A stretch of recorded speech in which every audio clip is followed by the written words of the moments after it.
Dados pundi? Siwa Bima kautus Simbah Durna gelem ora gelem kudu nggo kowe lanyang saka Limayang Praja Ngastina. Kula ajeng dibeta dhateng Ngastina tuwin Sukalima. Iya. Mongko kowe bakal diperjaya dening para Kurawa lumantar gawan Durna Petruk. Ndara Bima inggih mentala beta kula. Siwa ki wong temen wong jujur. Yen sago kudu ketok sagowane. Lajeng dos pundi Raden? Mongko sing kula dhereki niku ndara kula pendho gek mangke ndara sampun 3 kalih kula. Sampun cetha kok ajeng diarah pati kula kok ndara kok nggih nekat mawon. Petruk percaya wong becik iki ana baketara Petruk. Lajeng kula nyuwun dawuh terus ditandha dening lampah Ndara Wisanggeni. Petruk kowe kuwi ora kang nitahake. Inggih. Aku menehi dalan marang kowe. Prayogane kowe sowan marang Eyang Sang Hyang Tunggal wae.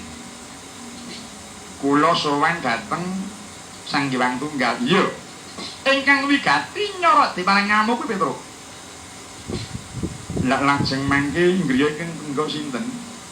Sing nunggu Wisanggeni. Jenengan. Iya. Kenging jagi griya nanggung kula nyuwun supados ndara tebih kalih semah kula. Lho. Kowe lah Petruk iki sujana iki anggemu ki apa? Aku ora bakal celuntangan Petruk. Lho kok menawa wong.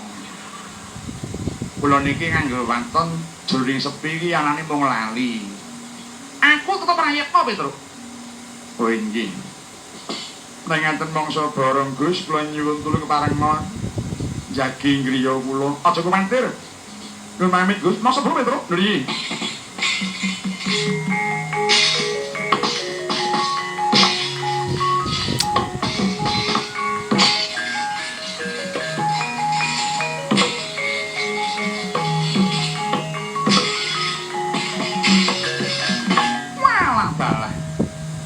Petruk mangkat nganti lali gamane ora digawa. Iya. Tak anggo sarana nggonku arep maeka lan para Kurawa. Karep Siwa Bima ya aja nganti kecilik langkune. Aku tak puja banjur Petruk dina iki.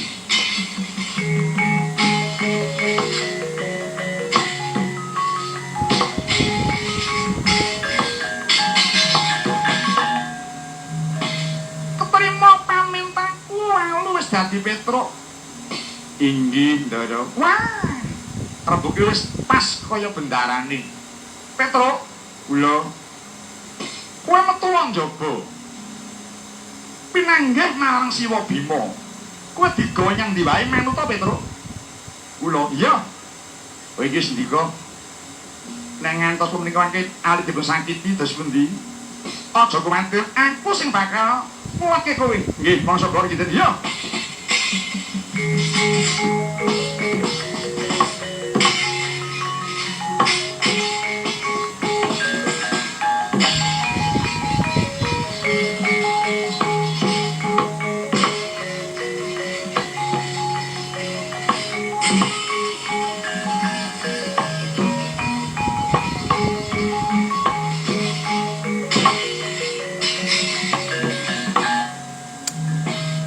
Kula nuwun Ndara Werkudara.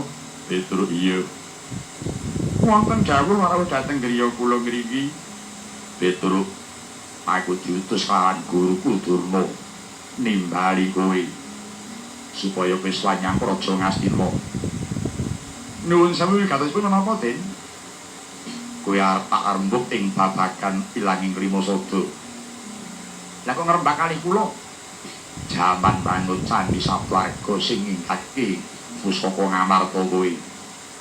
Kula tak perkara dina iki kowe. Kowe enten Ngastina. Dawuh Durna bapakku. Ah, boten nalar niku, Gus.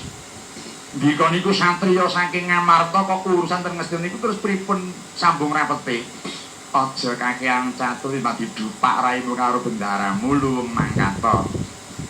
Kowe yen mangkat engko prasajana kana bakal slamet uripmu. Oh nggih. Kula nderek kemawon. Mangkat saiki monggo, Gus.